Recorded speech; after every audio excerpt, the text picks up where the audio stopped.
And I won't cry anymore. You don't cry, do you? You're a big girl. Ah! What's in there? My brush.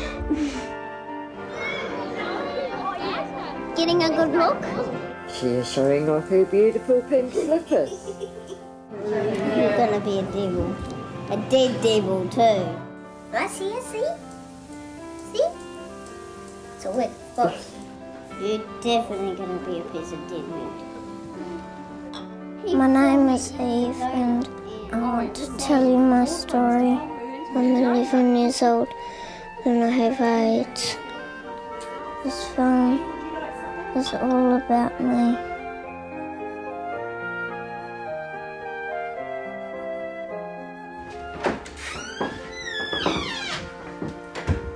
Sorry about that, Farmer Joe. And my family is Mum and Dad, my big sister Dana, Carl, Charlotte and Billy, and Dana's baby Timothy. Me first! We all live together and have Locknorth. We've got 2 dogs and a cat, and 2 goldfish as well. Can you get my slippers for my feet? I will. No, Mummy too.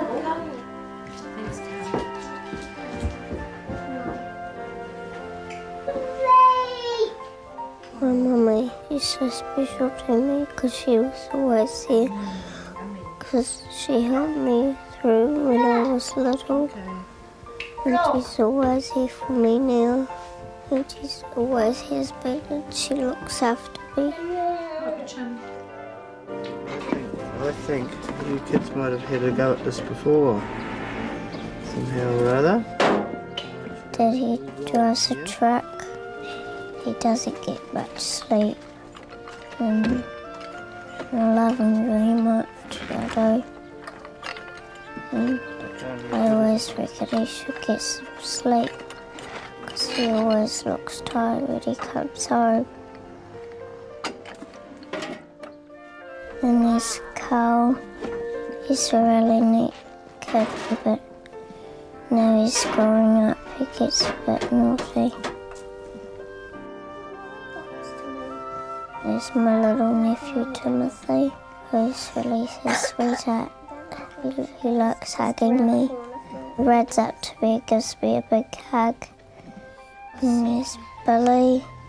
He's always doing things. He likes driving trucks and he keeps on asking Dad if he can go on the truck with him.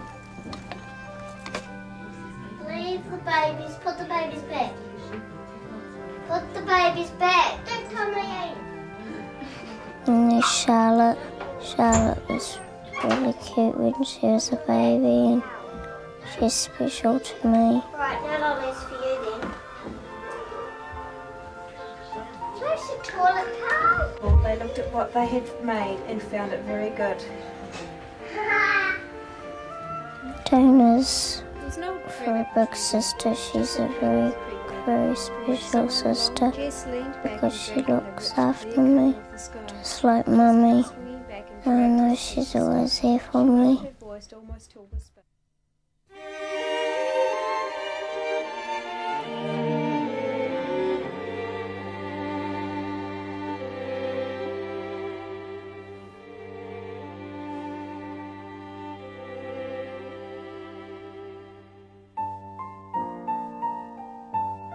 I was born 3 months early. I was premature.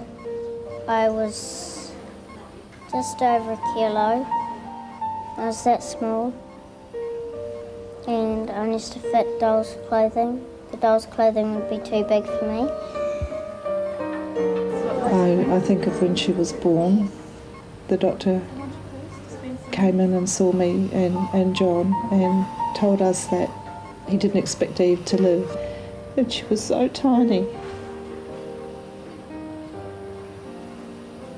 I was very, very sick at the time and I didn't have very much blood in me. And if I didn't have the right amount of blood, I would have died. She was on a life support machine for over a month. and that means that they've got to take blood samples, and what blood they take off they've got to replace. So all told, she had 11 transfusions. I had 11 blood transfusions and it was the 10th when I got the virus off. Do you feel angry that that happened to you? No, I don't, because if they didn't know about it, then I've got no one to really blame. But I just wish that the man that Kate donated the blood would have had his blood checked before he donated it.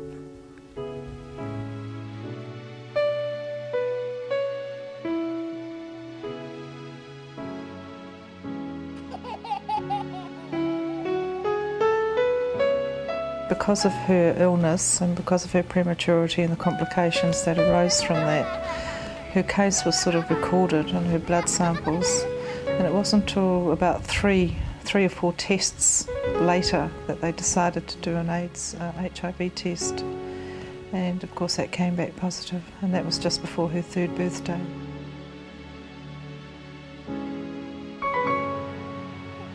Eve was sometimes in a daycare centre where she, stayed when I was working. If I wasn't working, I'd pick her up.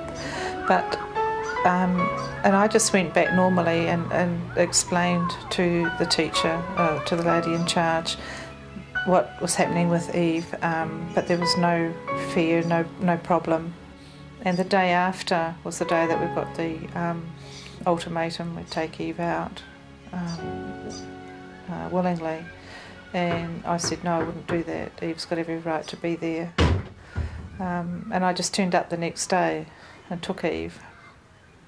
And anyway, later in that afternoon, there was a letter came from the council to say that Eve was banned from the daycare centre.